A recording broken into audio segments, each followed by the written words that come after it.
first of all, I want to wish everyone a happy new year, and I hope that the 2022 is very safe and prosperous for all of you. I'll just do my introduction as a part of my session. So let me just share my screen.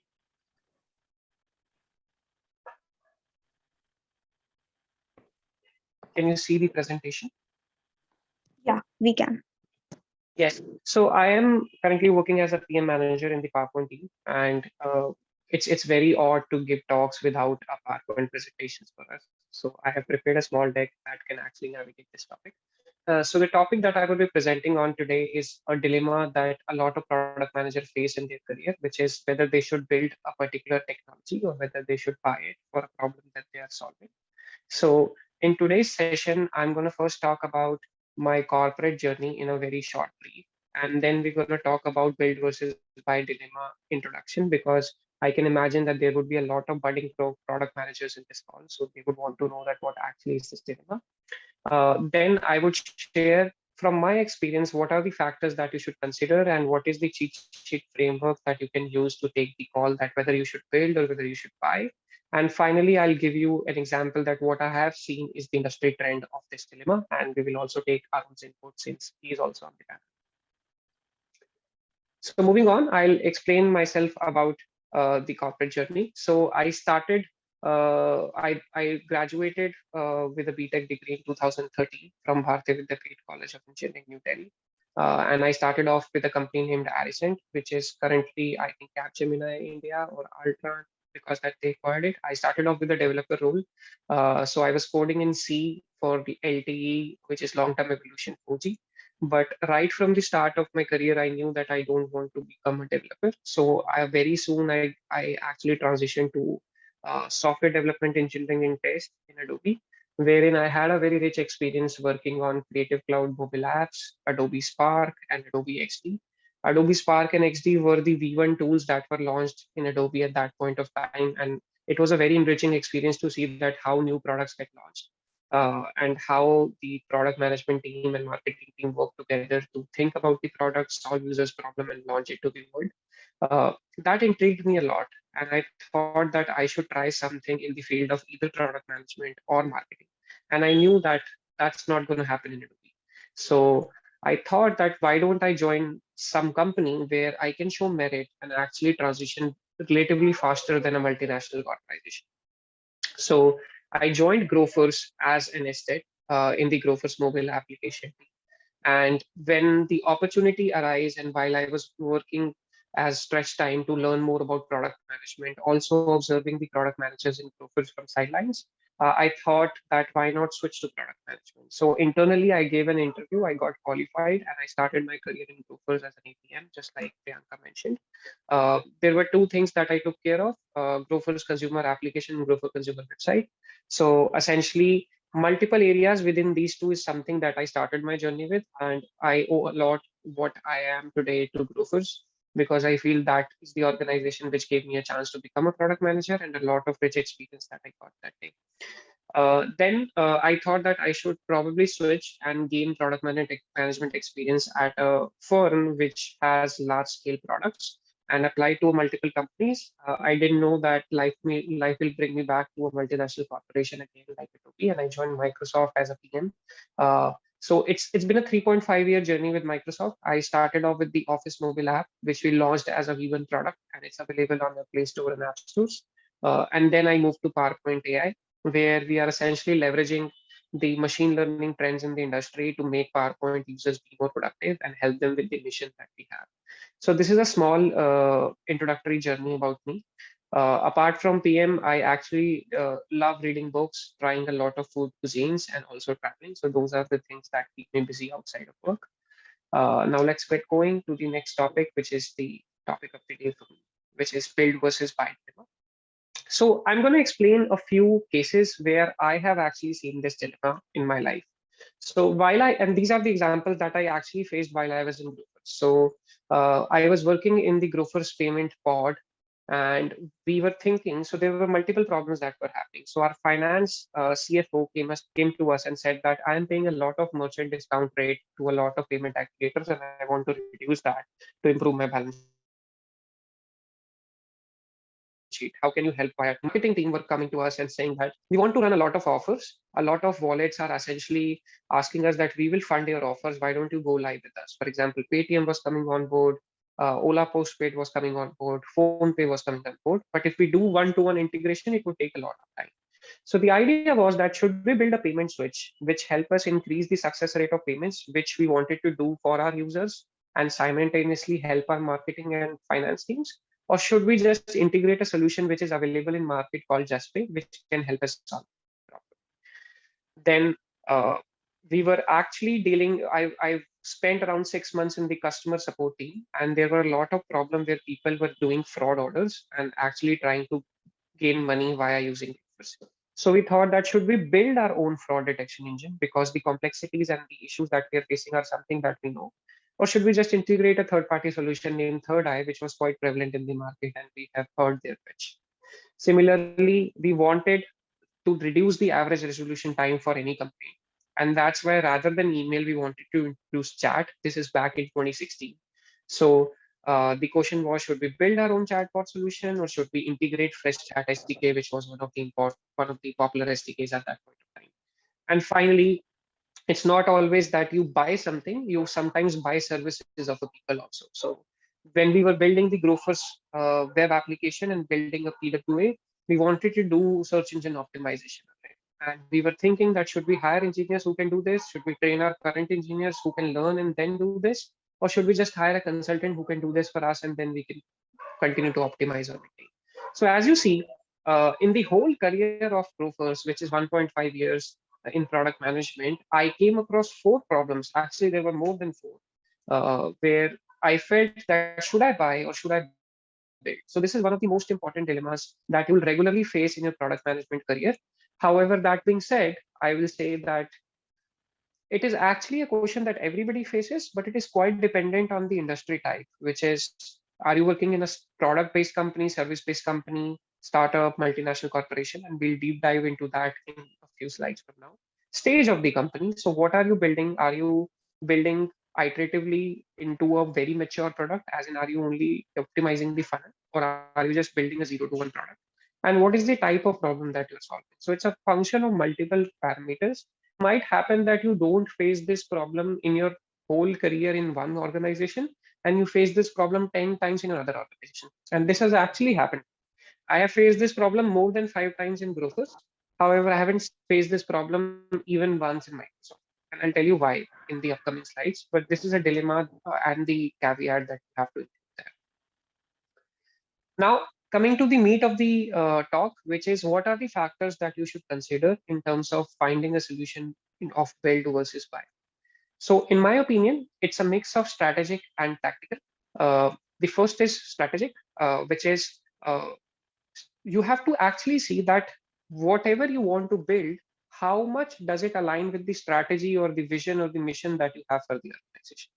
For example, while we were building Grofers, our USP was that we'll build warehouses, which is an inventory made model, and then we will procure orders in demand. We will congregate them, and then we will serve orders using our last mile delivery. Right. So our expertise was in e-commerce. And let's say if we have to send notifications to our users using our mobile application, and we wanted to create a lot of niche requirements in that notification system. For example, geography-based notifications or cohort-based notification. For example, people who only order with an average order value of greater than 1200. There are two things that we can do. One we can build, one we can buy. Since that problem does not align with the e-commerce proposition or the strategic vision that we have, the answer should be that we should buy rather than build. Because if we build, we are actually having an opportunity cost wherein we are going away from the mission that we are chasing with the resources that we have. So that is the strategic alignment picture that comes into the. Now, there are a lot of tactical factors that also comes in because they influence sometimes your strategy. And there are a lot of times when the strategic alignment question says yes, but there are a lot of tactical alignment question which says no, and then you have to change. For example, time to market is one. Let's say if we want to launch a feature very soon, and we know that it has to happen in 3 months. However, the time to build is more than 6 to 9 months. What should we do? Then time to market becomes very important, and we have to buy.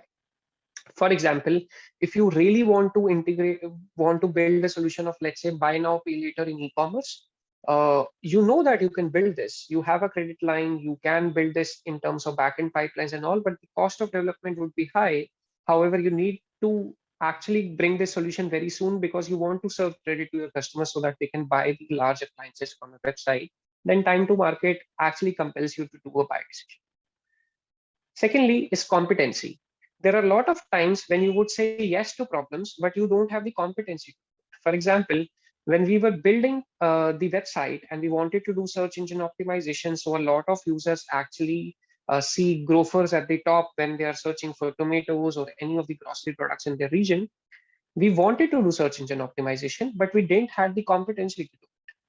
It is aligned to our strategic alignment. It also has time to market, and we can also wait. It's not that sooner that we needed, but we didn't have the competency to build it. That's why we thought of an option that why don't we consult somebody who can do it for us, because that person bread and butter is to do SEO, so they can do it very fast.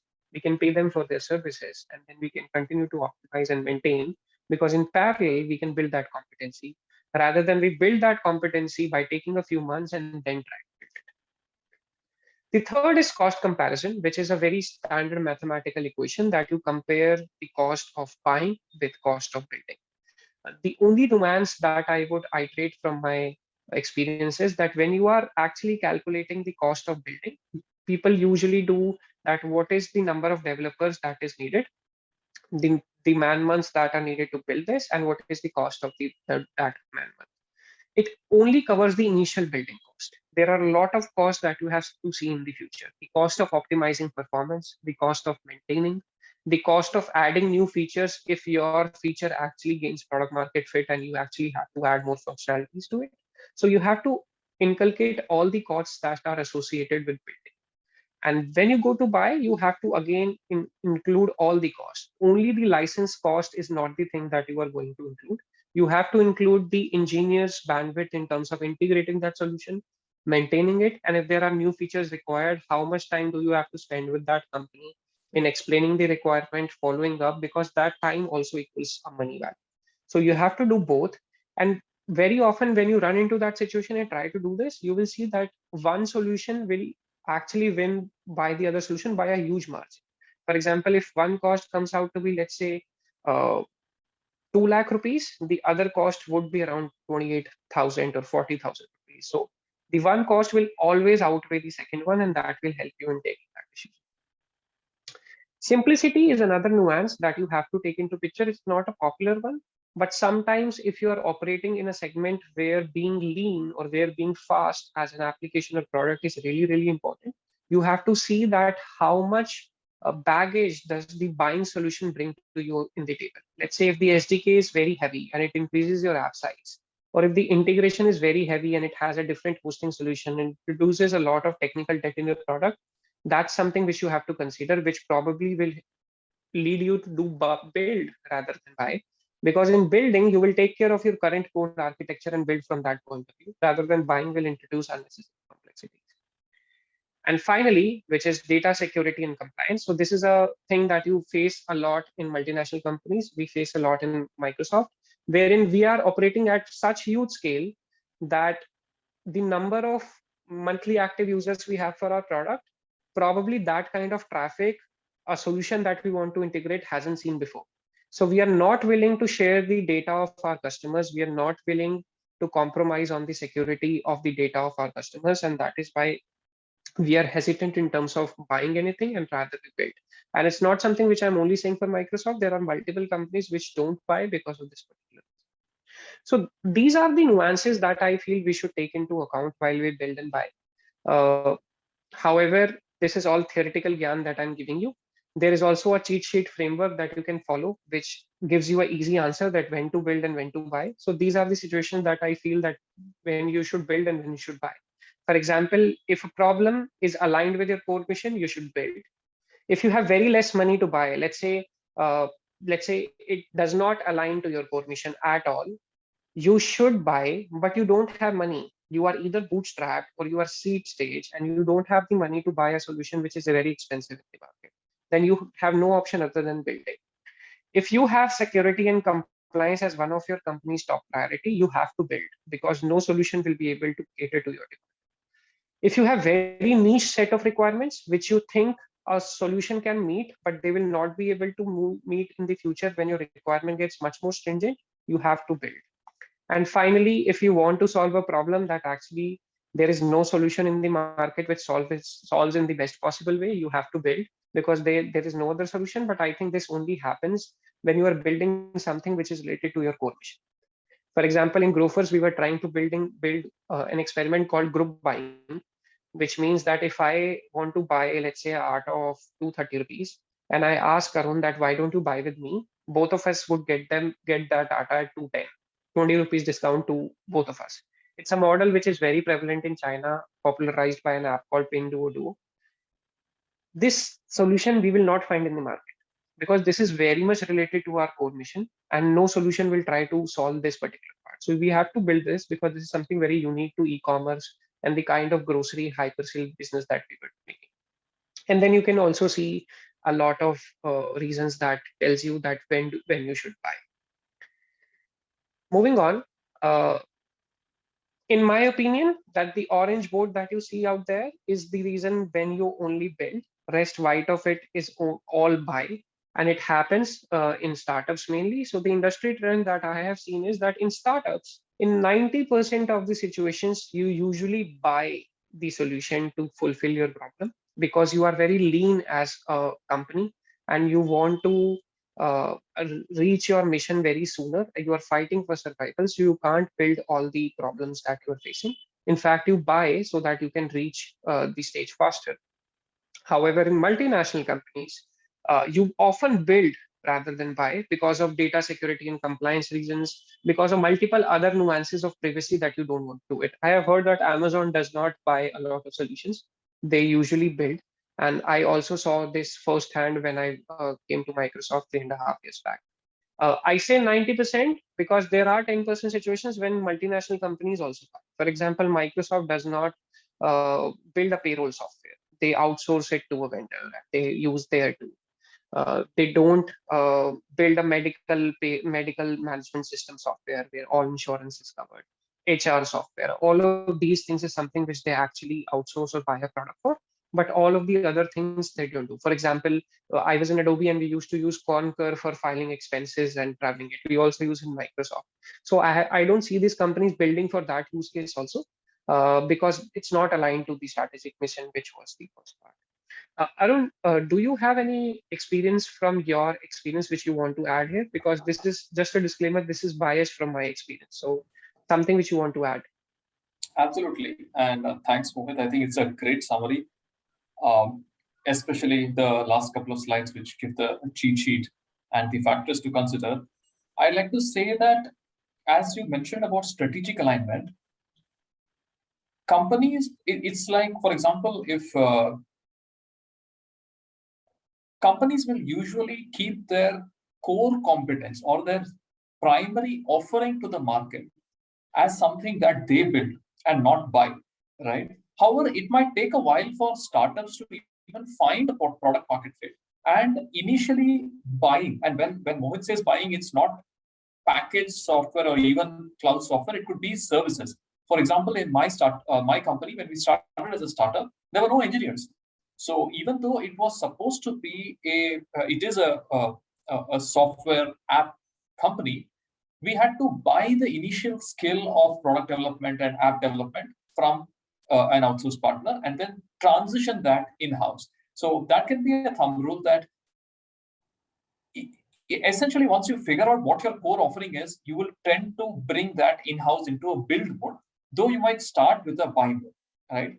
The other couple of advantages or comparisons between buy versus build, which would be part of the cheat sheet, is that buy often lets you do a quick and easy POC, which is quite cheap. For example, right before my current company, I was with UiPath, which is a robotic process automation solutions provider. And many companies don't know whether they want to invest too heavily on robotic process automation and the corresponding skills. So they often turn to a software solutions service provider to ask, hey, can you do a quick proof of concept of robotic process automation for us as a client, so that we know, does this thing work? Does this thing make sense to us strategically? If so, then they will invest in hiring the right RPA engineers, setting up the right processes, infrastructure, and so on. But if not, it has not been too expensive for them to try out a POC and conclude that it failed, and hence they don't want to go ahead with it, right? So that is kind of like the go-to-market gestation period, a point that Mohit touched upon, which is that if you decide upfront that you want to build something, you might have to invest a lot of money and time into getting the right skills, into getting the right infrastructure in your company, and hence you are highly committed, right? One of the other sides of build versus buy, I would say, is that always remember that over the long term, there is an additional margin of the provider, which you are continuously paying month over month, right? So if you're planning to have a solution provider and essentially go for the buy mode, as Mohit said, take into account all the costs. It is not just the initial setup cost, it's the cost of maintenance. And the cost of maintenance can often be huge, but is overlooked. For example, it's like keeping your house in order, right?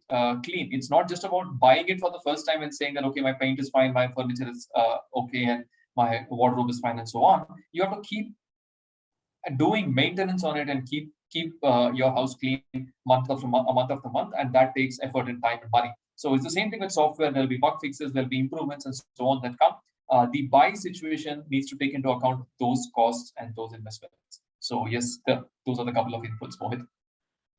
Thanks, Arun, for sharing your thoughts. And I agree on the second point very lot. In fact, I would share an example which makes it very descriptive for the audience here. While I was in Grofers, there was a company named Simple. It also exists today, which is a buy now, pay later solution. And they contacted us that you integrate with us, customers don't have to pay. We will give them a credit. For example, if Arun comes to Grofers and actually uses Simple to pay, he does not have to pay at that moment. Let's say if he buys an order of, let's say, 1200, he has to pay 1200 to Simple after 20 days or after a month or so, right? And what they were taking from Grofers is a higher merchant discount rate, a higher commission than other credit cards and debit cards. So we integrated because the hypothesis that we had was that the average order value would increase because people don't have to pay right now. So human psychology says that if you don't have to pay right now, you actually buy a lot. And that's the philosophy on which credit cards also work. So we did that, and our hypothesis was correct. The average order value playing with Simple was 25% higher than the rest of the average order value. So the cost of buying was very less in comparison to cost of if we would have created a buy now pay later solution, right? So we just did that. Now what happened was, since Simple was a very nascent company at that point of time, they came to us that you have to update the SDK. Every month, every 15 days, they came to us that you have to update the SDK. There is some security lapse, there is some improvement that we are doing. Please ensure, please ensure. And we were running on very tight schedule, the payments team in Grofers. They already had a long roadmap. And it was very difficult to accommodate all those things, right? As a product manager, faced a lot of problems because I was also new in my cycle to how should I say no to a lot of times, because I understand the rationale that they're coming. So this is the cost of maintenance that you also have to take into account, that what is the partner that you're working with, what is the futuristic thing that you can account, and these are the things. If I use Grofers today, I'm no longer a part of that organization. I don't see Simple in the options. And I know that this is probably the reason that they delisted Simple, because they couldn't spend the effort and never brought it back, right? So this is one of the experiences that you should learn from, because multiple people have burned their hands not accounting maintenance cost. Finally, I wanted to end this with a fun fact. I'm not sure how many of you know the story of Slack. So Stewart Butterfield, who actually launched Flickr, is a popular entrepreneur who launched also a gaming company called Glitch. When they were launching Glitch, they didn't have a lot of money, so they built a communication app which was used by the employees to communicate between US and Canadian offices. Glitch didn't find product market fit; they actually shut it down. But then there were a lot of people who said that the chat application is pretty cool. So the application is Slack, and you actually use it. So it is a classic case where you see that the less money led to building, and actually it's a software which is bought by a lot of lakhs of organization today. So, however, I would also say it with a caveat: this is a classic story of survivorship bias. Not every company ends up like that, so you should have that disclaimer, but that's why I'm sharing it as a fun fact that sometimes building also lead to find a solution which actually you can sell, and there are a lot of short stories like that, but all of them are surprises. Now, I would like to end it in a way that, let's say if you chose to build rather than buy, you already have a lot of things that you have to build, right? So how would you form a backlog and how would you prioritize it in terms of execution, because you have limited number of engineer, designers, and PMs in your team? This is a topic that Arun will cover in the next section, and I hope to learn from Arun in the next subsequent section. So over to you, Arun. Thank you. Priyanka, would you like to say something? Yeah. I just wanted to introduce you, but I think it's already done, so you can go ahead. Sure, great. I'm just going to start sharing my screen. Give me a moment.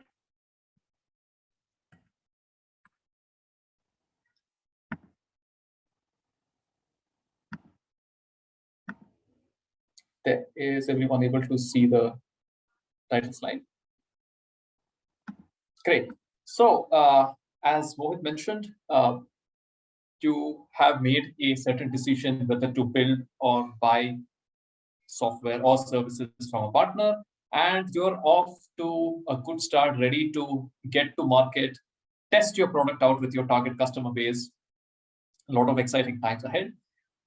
As you progress on this journey of product management, of building a product and taking it to market, you will have reviews with your senior management. In general, it's necessary to have a plan and have visibility. I'm avoiding the use of the word plan. So we'll talk about product backlogs and product roadmaps, right?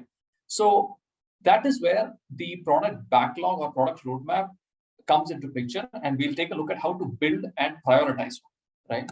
So we'll quickly take a look at what is the product backlog or product roadmap, how to build it, how to prioritize it, and hopefully we can have a great discussion around that and end with some nice thoughts, right? So what is a product backlog, right?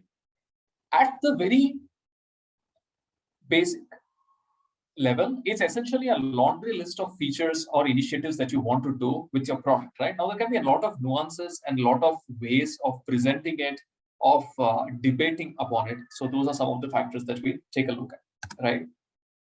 Product backlogs are often maintained at multiple levels. There could be more than these two, but there are at least these two. So at the senior leadership level, the CXO or the VP level of the organization, you have major pillars or initiatives of the company. For example, Amazon might say, okay, we want to go ahead with AWS, or we want to go ahead with Amazon Go, which is the completely no humans, no employees part of the store kind of grocery or everything store, right? That's just a couple of examples. Someone else might have some other kind of major pillars, major initiatives that they want to push, right? So that will have a kind of list that, okay, what should our company do to achieve our mission and vision, right? This sounds very abstract, but it can come to something as concrete as, hey, if Google wants to make information more easily accessible to their users, then someone would have come up with a broad feature roadmap or feature backlog saying we need to build Google Maps, we need to build Google Mail, we need to build whatever, we need to build Google Pay or whatever, right? So those are the major pillars and initiatives of the company. They often get spun off into separate business lines or BUs and have their own P&L tracking and things like that, right? Now, at a product manager level, whether you're at a product manager, senior product manager, or at a lead or director level, often you are managing a team which is trying to execute and deliver on those pillars or initiatives of the company, right? So here you are likely to be using Agile, and what is Agile, how to use it effectively is an entirely different conversation. Understand that the symptoms of using Agile, right, or some of the froth is that you will see people using words like Scrum and user stories and release management and A/B testing and phase rollout and things like that. That alone do not make Agile. Agile is an entire different philosophy. However, at that team, at that Scrum or that Agile team level, the team would be maintaining a backlog of what are the deliverables for each initiative. For example, let's take the example of Bajaj Finserv Health, where I work right now, or at Ola, which I used to work at previously. So Ola has obviously started Ola Electric, but it's an entirely different organization with its own roadmap. Let's take a look at Ola cabs, which are the daily cabs that people use. They would have a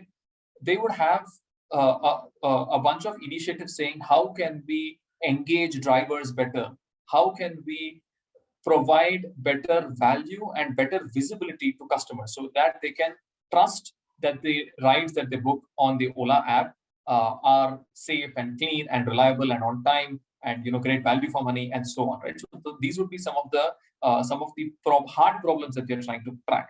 So for that, they would have a bunch of enhancements, features, user stories saying that for example, for the last several years, you have features where they commit a price upfront, and unless things go badly wrong or you change your ride parameters and things like that, the committed price is what you pay, right? So that brings more confidence and visibility into the ride for the customer as far as an Ola cab is concerned. Again, take the example of Bajaj Finserv Health, and you can go to the website or download the app to know more.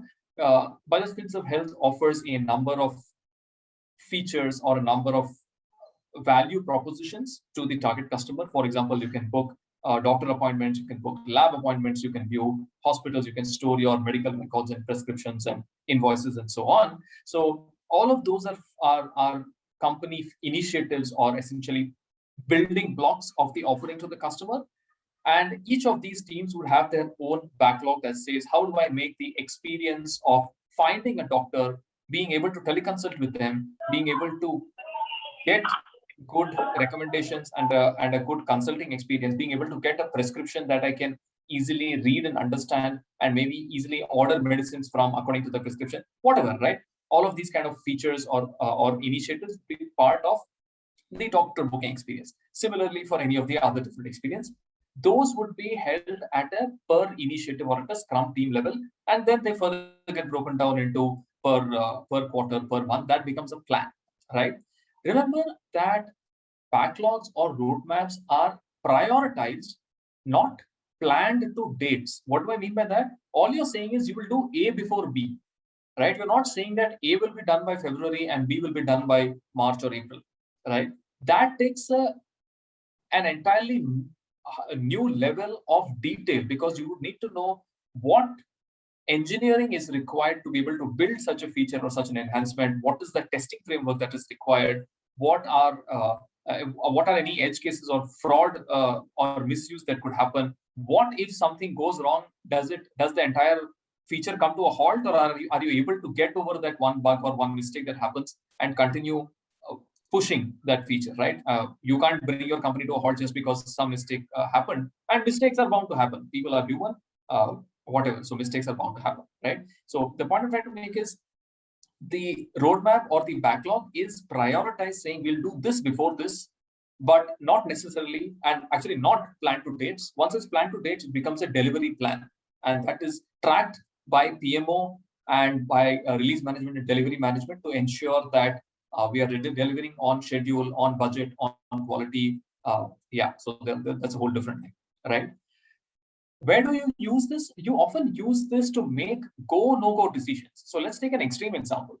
Say someone comes up with a product backlog item at the senior leadership level for Microsoft, saying that Microsoft needs to get into the grocery business, or they need to start selling soap, right?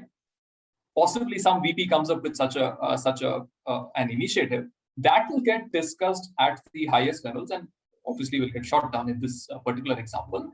But it could be, for example, Swiggy might say, we want to enter the ready-to-eat food business. They have recently entered the instant grocery delivery business, right? So the product backlog or product roadmap is used for go, no-go decisions. In some companies, this forum for making these decisions is called the ship room, where you sign off saying, yes, this aligns strategically, this aligns with our vision for the company. It's good to go. We are ready to invest in it and move ahead with it. I'm just taking some comments from the chat. Okay, very nice.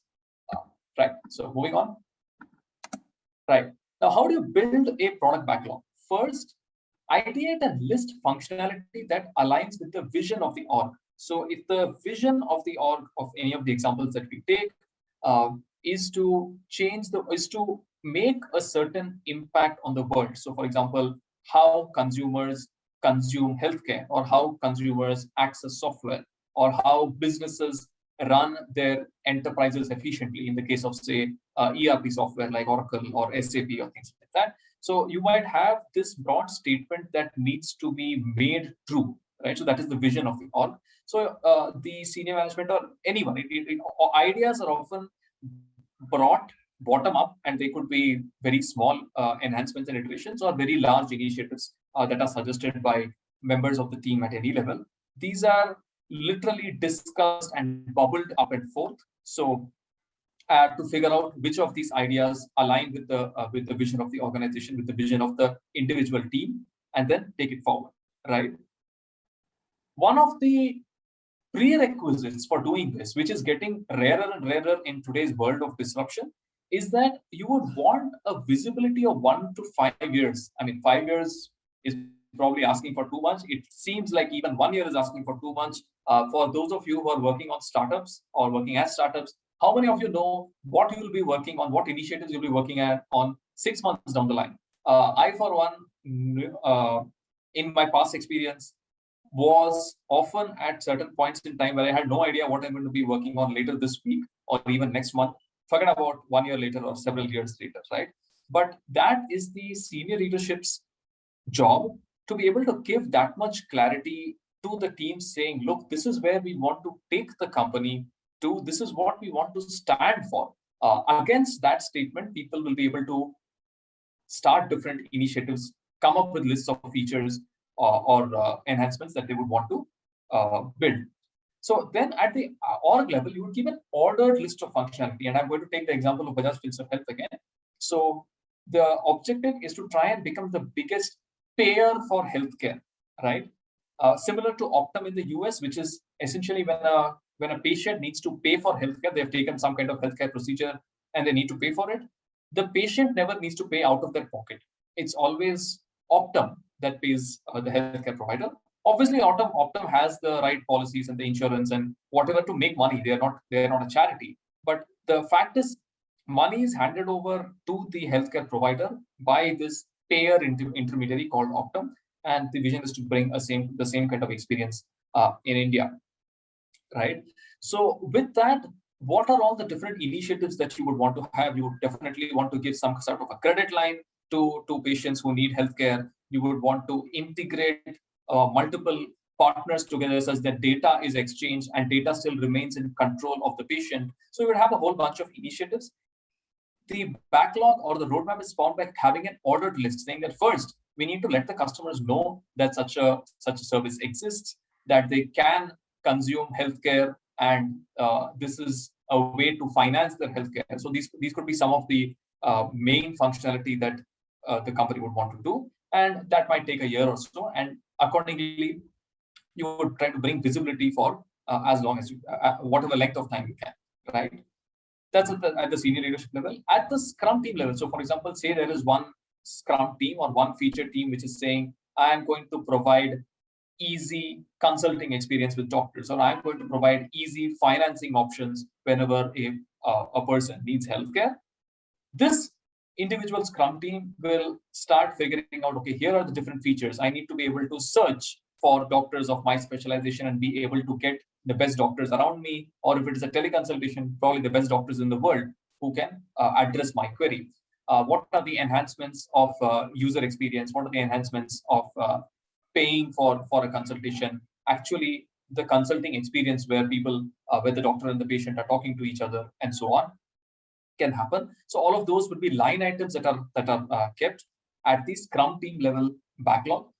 Don't go to the level of user stories here. So the user stories are, the typical line is, as a product manager or as a patient who needs healthcare, I want to be able to do this so that I can do this. So that's typically how a user story is written, and then some more details are written for that. So in the product backlog or in the Scrum team level backlog, you do not go to the level of user stories here. You just say improve search experiences is one item in my product backlog, right?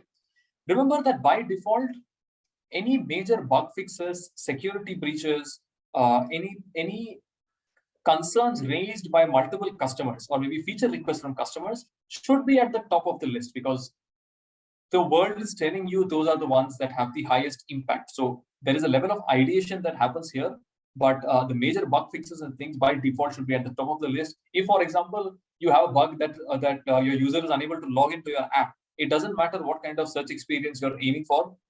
Your failed login should be at the top of the list. That is more of an immediate deliverable. It's not even part of the roadmap or the backlog, but that's an immediate deliverable, right? How do you prioritize something like this? And yeah, so rather than a laundry list of functionality, right? And that if you just allow people to ideate and say, write all of your ideas in a spreadsheet and share it with me, you will have everything from the color of the button needs to be changed or the text needs to be changed from this to this, to we need to start an entirely new different business and maintain its own P&L. Two, we need to re-architecture our org completely and our engineering completely, and everything needs to move from microservices to monolith or vice versa, something or the other like that, right?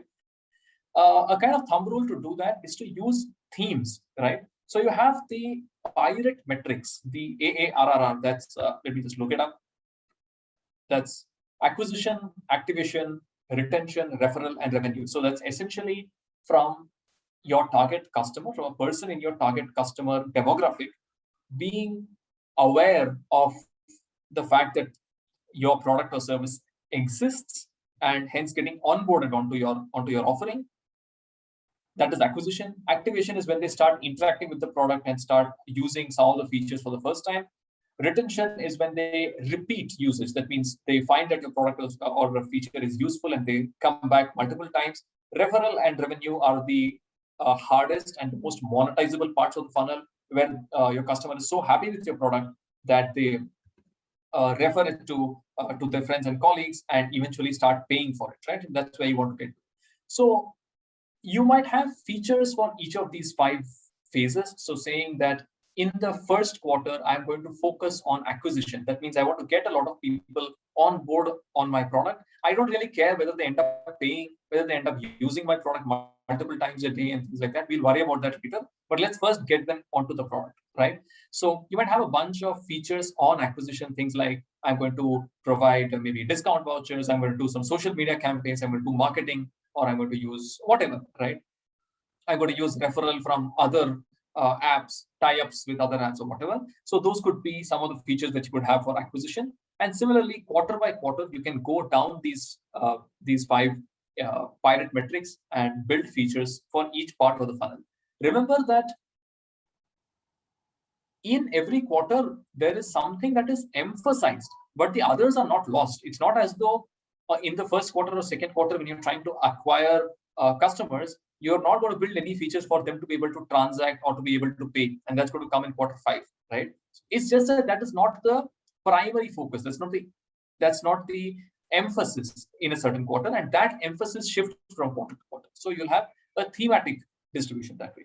Or else you can have features by quarter to improve certain sections of the product. For example, you might say that I want to improve the chatting experience if your product does have a chatting experience, or I want to improve the help and support section. I want to improve the engagement with content. So do you have blogs and articles and newsletters or things like that? I want to improve certain sections of the product. So you could have features around that, saying that in quarter 1 I'm going to do this, in quarter 2 I'm going to do something else. So the broad point being, rather than just a laundry list of functionality across everything, which can soon get overwhelming, you'll easily have several hundred feature solutions like this. Try to bucket them largely into either parts of your funnel, that is the pirate metrics, or anything equivalent. Often companies tweak these funnel metrics according to whatever they feel or define best, or by sections of the product which you would want to improve. This second part, and let me use my laser pointer for that. This second part, which is the improvement of sections of the product, often works well for roadmaps that have gone beyond V1 or V1.1, and you have a fairly stable product, but it's still nascent. It's a stable but early stage product, and you're trying to figure out how to push it, right? So then you can say, here are the 3 or 4 different major pillars of functionality in my product. and here are the different features I'm going to build in that. Why am I saying this? You can then farm those out into individual Scrum teams and ask them to use that as their Scrum team backlog, which we spoke about in the previous slide, right? Next, how to prioritize. Use rough, simple prioritization frameworks. If you Google, you'll find Hook framework, MVP framework, Rice framework, some of the other framework. There are a lot of frameworks that someone or the other has used. Keep it very simple. Remember that many of these frameworks often ask you to put numbers. How confident are you that this will take 3 weeks to build and this is going to improve your retention by 15%, right? You're going to put those numbers of 3 weeks and 15%, and the framework is going to calculate a score and say this should be number 4 on your backlog, right? The thing is, there are too many unknowns. Obviously, COVID was an unknown, but that's like a black swan event that happens once in 100 years. But anything else can be an unknown. So if you take the example of UPI and digitization that has happened in the last 4 or 5 years, especially since data has become very easily available on our smartphones, which was not the case 5 or 6 years ago. The usage of cash and has dropped dramatically, and the usage of online payment systems has increased tremendously, right? So you have these kind of unknowns that can happen in the environment around you by other players you might not even consider. So imagine that say something like Meru Cabs or whatever was functioning very well before the entry of Ola Cabs and Uber. They did not expect this kind of a disruption to come in and essentially take away their entire market. So too many unknowns can lead to wasted effort and analysis paralysis, because you will start believing the rough numbers that you put as gospel truth, and that will tell you to do something at some point of these complicated frameworks will ask you to put that feature at some point in your backlog, but your gut might say, okay, it's not very important, or it is much more important than what it looks like. So hence use rough, simple prioritization frameworks. I leave it to you. All prioritization frameworks at the end of the day come to return on investment. You're putting in a certain amount of time, effort, money, and you're expecting a certain output from that. That's at the very basic, all of these prioritization frameworks come down to that. So just work with a very simple framework and try to use that to prioritize your product, right? Next, allow ample bandwidth to engineering improvements. It's like maintenance and checkup of a vehicle, right? So if you want to drive your vehicle fast, you want to make sure it's smooth and has accelerates smoothly, decelerates smoothly, brakes without choking up, doesn't have problems starting, and whatever, right? To perform regular maintenance on it, and you need to be able to keep it in top condition, keep tuning it for best performance, and so on, right? And this is a very cliche quote that you might have seen here and there, but it's very true. Processes are there for a reason. The brakes on your car actually help you go faster. Imagine driving a car without any brakes. You would be scared to go at anything above 20 kmph because you might hit something, you might hit someone at any point of time. The reason you're able to go above 60 is because you can brake and stop the car whenever you want, right? So similarly, engineering improvements in terms of the right automation testing, the right architecture to be able to lead to bug-free code or robust code that is resistant to bugs. Humans will make human errors. So someone misconfigures a product code in case of, say, a cataloging system like at Amazon or Flipkart. Someone mistakenly categorizes a phone as a shoe, right? Your system should not come down because of that. And for that, the right processes and the right engineering improvements and enhancements need to be in place to prevent the system coming down because of these sort of errors. The errors are not going to go away. The errors are done by humans. Humans will make errors, but you need to allow these kind of engineering improvements to be built. Hence, allot ample bandwidth to that in your engineering backlog, because the market-facing teams, whether it's your sales team, biz dev team, partner-facing team, they will have a whole bunch of requirements, especially from the individual partners that they are facing, right? So one client or one partner will say, hey, I want this. Can you please support it?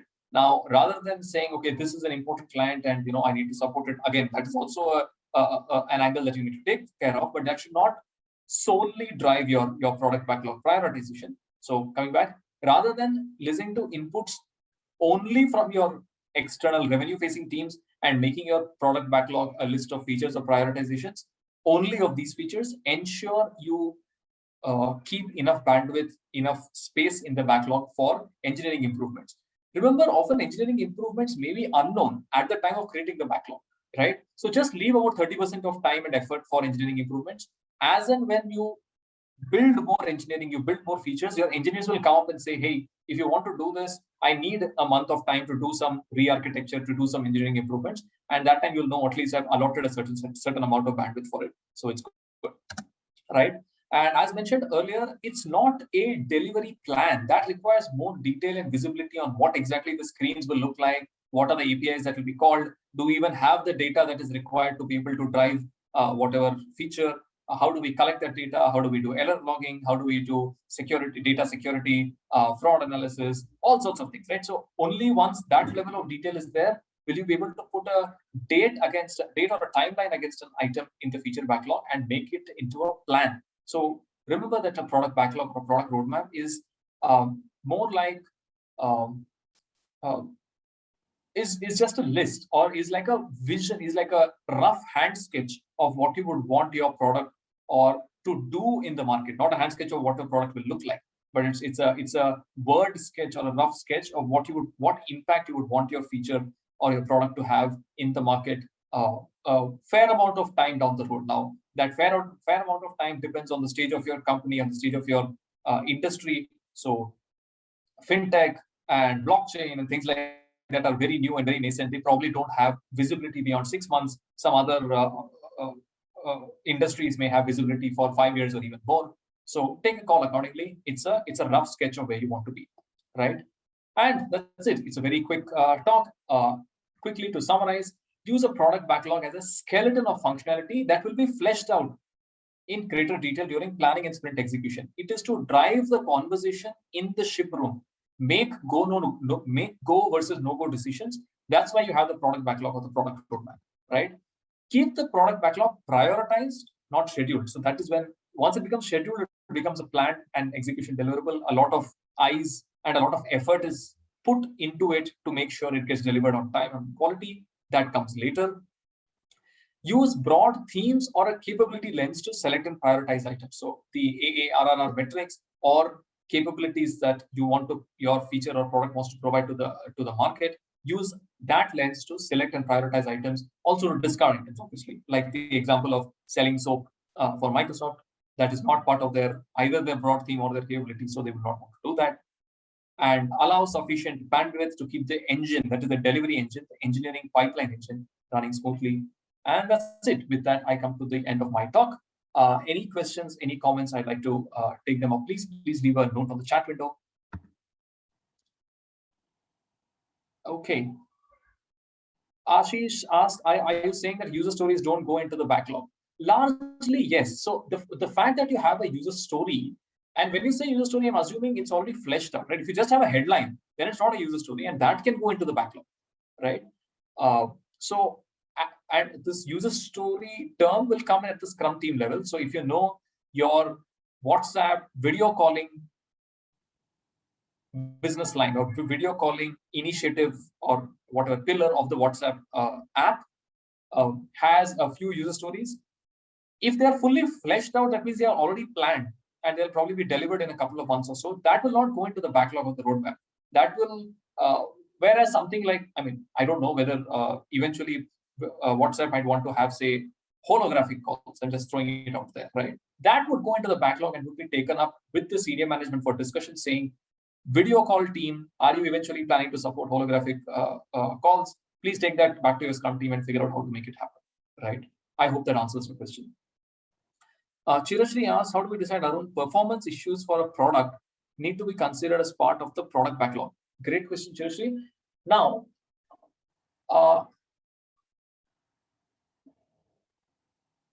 ideally, you would want everything to be great performance, right? Now, this is in potentially infinite time and cost, right? So you would have funnel metrics that would tell you which are the user journeys, which are the screens that are constantly being hit by the users. So they are the most common, they are the ones that you draw in your UX flow, right? Now you have the side journeys or the error scenarios. For example, you don't expect, so if your payment fails, which is the kind of error scenario, it doesn't matter if that payment failure page takes 3 seconds instead of 1 second, but you're getting to the payment and the payment processing page, which is probably 98 or 99% of your transactions, cannot be slow in terms of performance, right? So take that kind of a lens and figure out which are the major journeys which are important to your feature or your product, and make sure you optimize them very strongly. And there's a lot of research, especially by Amazon and things, that say even fractions of a second of delay can cause users to be impatient and just move away from your app. Right? I hope that answers your question. Please let me know if you would require any more details. Abhishek asks, how confidently can we put the numbers in the framework? What do you mean by numbers? Are you talking about prioritization numbers or something on impact numbers? How do we prioritize between debt versus new features to be shipped in a backlog? What should be an optimum split between time allotted for tech debt versus features in a sprint for an early stage B2B marketplace in your experience? Mohit, any thoughts? My rough thumb rule is about 30%, right? You will often unexpectedly have a situation where your sprint backlog is actually not ready because, or your sprint delivery plan is not ready because the user stories are not yet finalized, the designs are not ready, and things like that. So very unexpectedly, you might have too much time for engineering, right? So ensure that you have enough work of tech debt, right? There, it'll seem like more often than not there are business requirements that keep coming one after the other, and there is a phase in which there'll be a lot of business requirements. It seems like your engineering team is not able to keep up. Your delivery plan is extending into half of next year, right? So you will have those yelling matches where the business team says, "Why are you so slow? Why is your engineering team not able to deliver stuff within the next quarter?" and things like that. But very unexpectedly, things will change. Even though your plan looks like it's going into half of next year, your plan will change because the business team changes their mind, or the product manager says, okay, I'm dropping all of these features, I'm going to start off on a different feature, and those user stories and designs are not ready yet. So you might suddenly have 2 sprints where there are only minor enhancements and bug fixes or color changes and things like that, and not very meaty work. In that case, use that time and keep a backlog of fleshed out tech debt stories and enhancements ready, because you can immediately pick that up and deliver. In general, I would say keep 30% of your sprint for tech debt. Take a call on that. Okay. I can add a few points on that. Sure. Go ahead. So I typically feel that managing tech debt should be a separate presentation topic because it's quite complicated.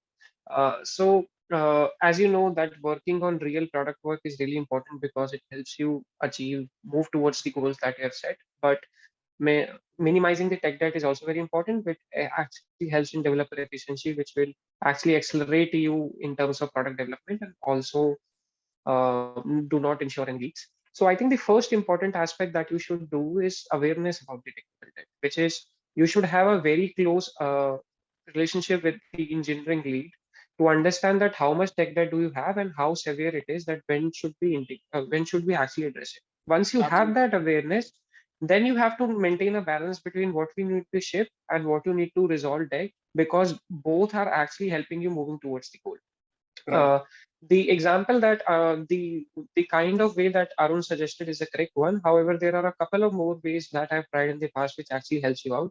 One is that reserve one engineer bandwidth, like he said, 30% of the bandwidth. That engineer will continue to focus on tech debt and will probably rooster them out so that their engagement is built. Second is, if a new engineer joins your team, or if a new intern joins your team for quite some time, it's a good exercise for them to ramp up onto the code and actually solve a few things out of it.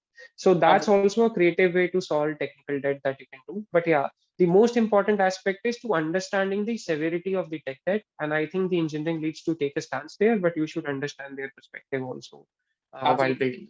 Absolutely. And great that you pointed that out, Mohit. One of the, to the audience here, one of the most impactful ways in which you can present the requirement for cleaning up debt is to say this, that if you don't let us, or if you don't give us the engineering bandwidth to fix this architecture, this bug, or whatever you tech debt you need to do, show that the user will be impacted in this way, saying users login time will be increased by 30%, or users, whatever, users will not be able to use their reward points for such and such a flow if you don't give me 2 weeks to go clean up my tech debt, right? So Or another engineer, example could be that you want to the time to create a new API would reduce by 30%, right? and that So will happen. so Mohit, I totally agree. Often, business only folks don't understand what is the harm if APIs take 30% longer or 50% longer. They're like, okay, that is your problem. So APIs will take 30% less. If you don't do it, they'll take 30-40% more. So how do I care? So bringing that up, saying that, okay, if I do this, my APIs will be delivered 30% faster. Hence, your next feature, which is, say, a payment integrator gateway, instead of March, it can be done in February. That's when they'll sit up and say, oh, if I spend 2 weeks here, I can get a 3-month pull in on my backlog. So that's a good way to present the impact of tech. Any other questions? I see a long question from Sneha, which is priorities change by the week, and prioritization is most often based on stakeholder decision and their current view of business needs. This jeopardizes any plan or backlog. Very rarely it stays consistent to have a 2 month view. In such a scenario, what is the best approach to build a backlog? First of all, I want to say you're normal. It happens with everybody. Absolutely. Go ahead. Any thoughts here, Mohit? I'm just marshalling my thoughts. So I completely agree with the slide that Arun said and the commentary that he said. 5-year plan, I think it's a myth. You can't create it these days. Even 1 year is also very difficult because in this very agile environment where the industry is moving at a very faster pace, if you have a plan for 1 year, probably I would say you are a good visionary, which we are not able to do. So best of luck with that. So Sneha, what you're feeling in your company is actually very normal, and it used to happen with me 3 years back. It is probably happening much more frequently today, so that's happening. Let me read your question again. I think it boils down the goals that you're chasing. For example, if in our organization we follow objective and key results, so at the start of the year the organization actually creates objectives and some key results via which we will measure those objectives, right? When that is done, all the stakeholders come into the account and actually agree to OKRs, right? When you're saying that their views actually getting changed 1 or 2 months, if you have a standardized system in place like OKRs, it is very easy to argue or debate with them that are you saying that we should change our OKRs rather than talking about which feature should get implemented first? Because once you have a standard goalpost that you're chasing, then whatever features you are building will help you move towards the goalpost. The question that I'm understanding from your question is that they keep on changing the goalpost, right? So first of all, I just want to uh, give you an advice because I have been there when I was an APM. Is I used to talk to sales, customer executive, last mile delivery, and order management system team, and all of them had a very different priorities, right? Now to solve is two ways. One, have a standardized system which ensures tracking what we are going towards for and what are the initiatives, and ensuring that everybody has the transparency to it, and OKRs help you achieve it. The second is in prioritization, there is also a weighted scoring method or a method in which you spend $100, right? Mhm. That is an exercise which is very funny when you read in theory, but it is a good exercise that you can do in stakeholders that bring them all to the table, tell them that these are the problems that we are facing, and we are prioritizing the problems in this way because we feel that this problem will lead to the output much more, right? Because what happens very interestingly is, and that I realized after leaving Gropers, and now I feel that if I go there, I can solve it very easily, which is a hindsight bias, is sometimes the last mile team does not know marketing problems, and the marketing team does not know customer support problems. So if you bring them all to one room, tell all the problems. I have been into a situation that the customer support executive, after seeing that meeting and doing that $100 exercise, has told me, I will come to you after 4 months because I think there is a lot of fire in other department which you should solve. So I think going via any of these two ways might help, but I don't tell others. Absolutely. I think very good points there, Mohit. Uh, was this Sneha? Just one moment. Yes, Sneha.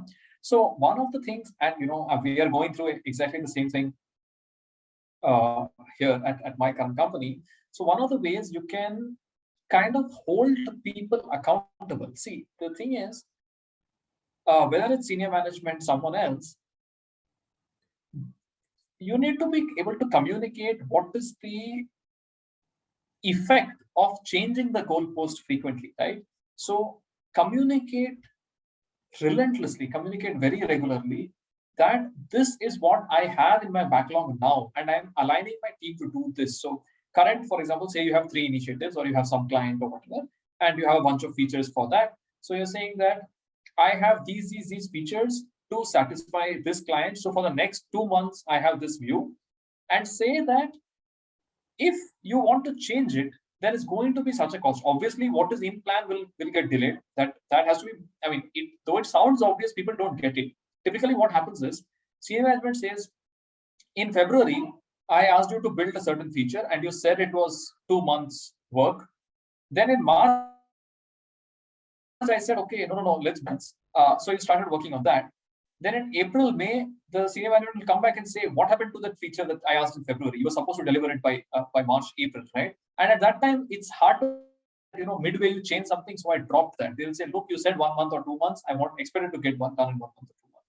So it sounds very obvious that if you change or if you put items in the backlog, then whatever was there will get delayed. But people don't see it that way. So make sure that communication goes out very strongly, saying, look, this is what I currently have. If you're going to put something in, this is the cost. That is, this obviously will get delayed. Even the starting, so there is currently X. If you put Y in the middle of that, X will get delayed. And Y will take a while to get started because the org has to realign, relearn, and research on what needs to be done to satisfy Y, right?